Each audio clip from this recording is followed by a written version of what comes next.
In any way I could be of service to you, make sure not only you're educated, your staff is educated, your community that you're serving are educated on what they can do in order to make sure they're in the best possible health. You guys so much mean the world to me that you sat down and listened to me. Thank you. I swear to God, every time I swim on a Saturday, all by myself, I get a lifeguard, but who needs a lifeguard, right? That's how it is when you're trying to get it, though. You by yourself, like a seed, you know, very deep into whatever your thing is. Right now, my thing is swimming. Sometimes it's running, sometimes it's riding.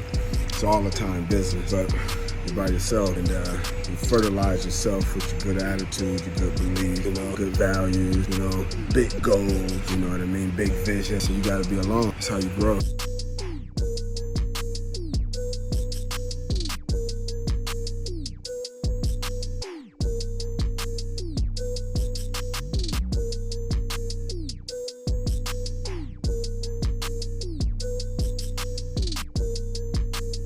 Run, you got to be able to pedal a bike, and you got to be able to swim.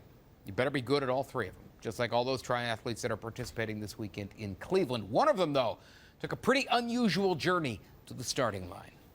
Lisimba Patilla is competing with many other athletes this weekend, but his story, pretty different. You see, it's not common that at a bike, run, and swim competition, an athlete would have just learned to swim a few years ago.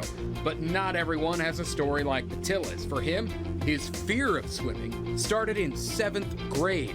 I just wanted to hang out with my friends who were really good swimmers, and we had like a swim test, and we had to tread water. I had never tread water in my life, but I wanted to be looked at as an athlete, even though at that time I'd never played any organized sports. So I tried, and I jumped in the water with everyone, and we had to tread water for 4 minutes. And instead of treading water like I know how to do now, I ran in place as fast as I could. In the middle of the pool, the deep end, full out sprint, going nowhere in the water, and it worked for 2 minutes. So I'm underwater, I'm drinking plenty of pool water, I'm panicked all out. A couple of my friends got me to a pole. Patilla was able to survive with a little help from his friends, but the memory of that day never left. In fact, it would be about 30 years before he actually learned to swim. Getting over that mental hurdle was the toughest part. That fear was something that I was ready for, that challenge, that I wasn't going to turn my back on fear. I was going to face it, and we were going to fight. And that challenge wasn't going to end until I won. A lot of his motivation came from his 2 kids. I spent many days on beaches with my daughters, and we only let the water hit our feet because we're all afraid to go deeper into the water. But over the past 2 years, we all go into the water. My youngest daughter, my oldest daughter, my wife, obviously myself, we go swimming, you know, and that's a huge plus in my life. That gives my heart a lot of good feeling that, you know what, I helped lead my daughters into a place that I wasn't fortunate enough to be led to when I was a young man. So it definitely helps drive. That makes me feel good to know that, you know what, my daughters comfortably swim now because their father got into the water and showed them that it's something that can be done. When you overcome that much, winning the triathlon isn't really the priority. It's about so much more.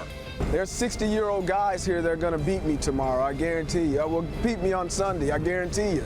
But I'm good with that because I know they evolved over the years too to get to where they are. Your greatest competition is in the mirror. So when I compete on Sunday, I'm looking to beat that guy that competed last year. Just like I was looking to beat the guy last year that I competed against the year prior to that. Even though the 44-year-old has come so far, he understands that he is still a work in progress. I still fight fears when I'm in the water, when I'm next to people, when someone bumps me, when someone kicks me. You know, there's still a sense of anxiety that happens. But I keep telling I'm committed. I tell myself something positive. I remind myself of the work I put into it. I can still hear my daughters and my wife's voices 300-400 meters out into the water, so I just keep going.